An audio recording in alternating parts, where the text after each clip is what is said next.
So today we have Adrian Takunda, okay, from Mind Expansion Academy with a foresight titled Taming the Inner Child. So if you've got any questions, keep them to the end. I'm assuming that's what to do it. Okay, Adrian, take it away. In fact, actually, if there's anything you want to ask as we go, feel free. You know, I like a bit of interaction and things like that.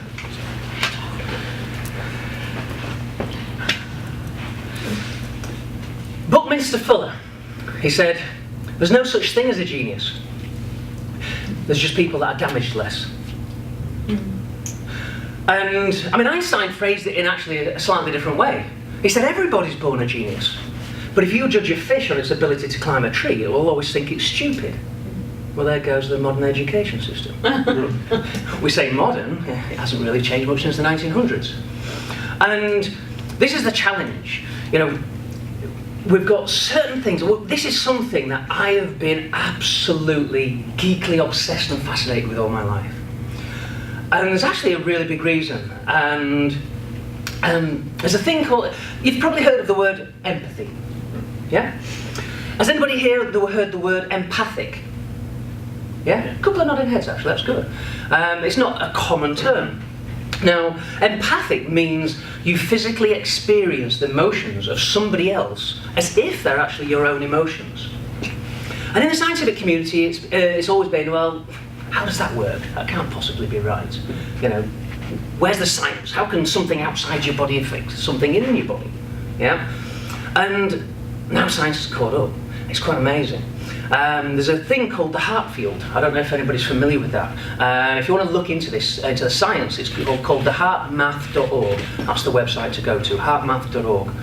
And they talk about this toroidal field, so a torus field. Do you know the Earth's got this like donut of electromagnetic energy that surrounds the Earth? Well, every living cell in your body has a toroidal field. In fact, every living cell on the planet has a toroidal field. Yeah? If you look at an orange and cut it in half, it's in the shape of a toroidal field. Same with an apple and things like that. Right? Now, your heart produces the largest one of the whole body. With equipment, we can physically measure it in a room like this, about 6-7 feet away. Yeah? And the amazing thing is your heart is a brain. It has over 40,000 brain neurons. It has cognitive thinking. It makes decisions. In fact, who's made a heartfelt decision in this room? Yeah? Who followed the heart? We have this language in our vernacular, but we say it without any true definition of the meaning behind it. Well, science has caught up. And this toroidal field, which is generated by the heart, and the heart is the first organ to develop in a fetus. It starts pumping before the brain develops. It's the most important organ of the body. And actually, that brain, there's 20 times more neural pathways going from the heart to the brain than from the brain to the heart. So what your heart thinks is actually 20 times more important than what your brain thinks. So this is why in spiritualism and things like that, they talk about being a heart-centered human being. If you always go from your heart, one love, one heart. That was Bob Marley, wasn't it?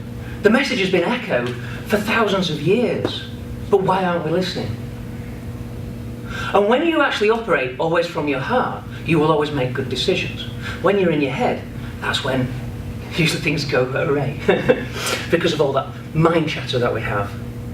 And what it is empathic is part of this field. This field we can actually measure with an oscilloscope, yeah? And we can actually see the waveform. Now when you are relaxed, the waveform is lovely and smooth. But when you are stressed, there's lots of high frequency fractures in it. And what it is that sensitivity. Have you ever met somebody and thought, God, I don't know what it is, I just don't like it? Or you met somebody and go, God, we're on the same wavelength? Did you use that word? Yeah? There's a good vibe in this room? Did we use that word? Again, language we're using without realizing how and why we're using it. So you actually sense other people's emotions. Everybody does. But to different levels. Now as children, we go through certain developmental stages. Now, through the age of 0 months up to about 18 months to 2 years, we actually go through a stage where we are just present. We don't think of the past, we don't think of the future. We are in the moment, we're in the now. And a baby if you put it under a functional MRI and an electroencephalograph and look for brain activity, it's almost like there's nobody at home. It doesn't have the same activity. Now, at the 18 months to 2 year stage, this grey matter develops in the prefrontal cortex, and what happens is you go into a different stage of consciousness. We call it the terrible twos. Yeah? Everybody knows this. We've got, words for it. And what it is that the level of consciousness, we start now taking cues from our environment, and we start absorbing our environment on a semi-conscious level. I say semi-conscious because children between the age of 2 and the age of 7 go through a predominant stage called theta brainwave state. Now, as adults, the only time we can achieve theta brainwave state normally is when we're drifting off to sleep. Do you know that ethereal bridge when you're half asleep but half awake? And it's usually that time that your brain goes, do you know that answer you want? Here's a brilliant idea! And you go, and then you wake up in the morning going, oh, what was that bloody idea? Oh, and it's like your brain teases you, doesn't it? It goes, you had an idea, but I'm not telling you what it was. Well, theta brainwave state is actually your conscious mind, that is the mind chatter. It switches off, right?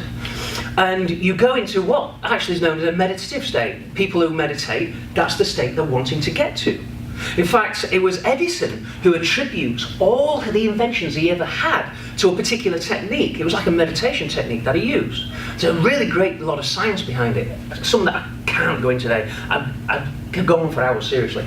I've got a load of videos, so I'm doing documentaries on this because it's information people need to know.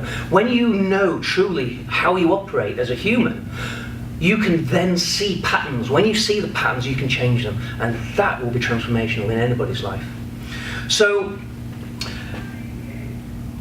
basically, as a child, in this theta brainwave state, we are basically just downloading information. We've cut off the rational part of our mind, because we don't have enough information to go, is this right or wrong? Well, we don't have that store of data to compare stuff with. So at theta brainwave state, basically all we're doing is we'll bypass the conscious mind, and what we're doing is if we see something, so when we see somebody go, ah! And you look down, it's a black thing with 8 legs scurrying across the floor, you go, right, you felt that fear. Have you ever noticed in a group of kids, one starts crying, we all start crying? Yeah? It's because they're connected. They feel each other's emotions. So they feel that pain. So when they see you go, and they feel that fright, they get scared, just as scared as you. Now, you will know yourself, fear embeds emotions so much more powerful, doesn't it? When you have a really traumatic situation, well, you can go 2 ways. Sometimes you remember it very vividly. Sometimes if it's that bad, you block it out completely and you just bury it. Right? I don't want to deal with this now, it's gone. There's a book called Feelings Buried Alive Never Die. Fantastic book, talks all about this. Right? So, going through this age of 2 to 7, basically, this is our core programming era. Yeah? When we're born, it's like we come with DOS. We can wee, we can poo, we can cry. That's about it. Yeah? So, over a period of time, we need to program ourselves to understand how to operate in our society. So there's one little thing that people see when babies, they go through a stage where they're going, and it sounds like they're saying something, but actually there's nothing there. There's no intention in their minds of language. All they're doing is practicing the cadence, yeah, and the kind of tune of the language. Go to any country, and that babble is just in the same kind of sound as the language, yeah. So children are incredible. They learn language and we do not teach them it, do we? Yeah? They just pick it up. They start using it. It's fascinating. So, while we're going through this core programming era, what they have in their environment programs what they will expect out of life. Yeah? It was... I've forgotten who it was now. Someone reminded me on my last one. They said, give me a child till he's 7 and I'll show you the man. It nearly came to me then. I might get it later. But basically, that era, whatever you see in your environment, whatever your parents do, whatever you watch on telly, you make an emotional association. So if you're 5 years old and you're running around in a group and you fall flat on your face and everybody laughs at you and things like that, you might associate a certain activity with danger. So that means that actually running, I'm undercoordinated. You might think, right, well, I'm uncoordinated, I shouldn't run. So therefore, in the future, you don't get good at sports. It might be that you stand up in class and get an answer wrong and everybody laughs at you. So you might associate standing up and speaking with being embarrassed. And the thing is when you become 30, 40, 50, whatever it is, and you come out networking and you stand up to talk and you've got all those nerves inside you, well, that's what they call an implicit memory. It's an emotional memory from a previous experience that caused a particular emotion, you've linked it with a particular subject, and that becomes your automatic response pattern. 95% of our day, and this is one of the scary statistics I ever learned, 95% of your day you spend unconscious. Yeah, I usually get looks like that. Eh? What do you mean? I know I'm here for 95% of the day. Yeah? Well, what you've got to understand is what is unconscious in this subconscious term. So, if you go into a situation, you will feel a certain way, won't you? And if you go into a meeting and you meet somebody and you just don't feel right, well, you're not going to act the same as if you go into that meeting and you feel great. Kind of obvious, isn't it? Yeah? So actually, it's your emotions that is your subconscious.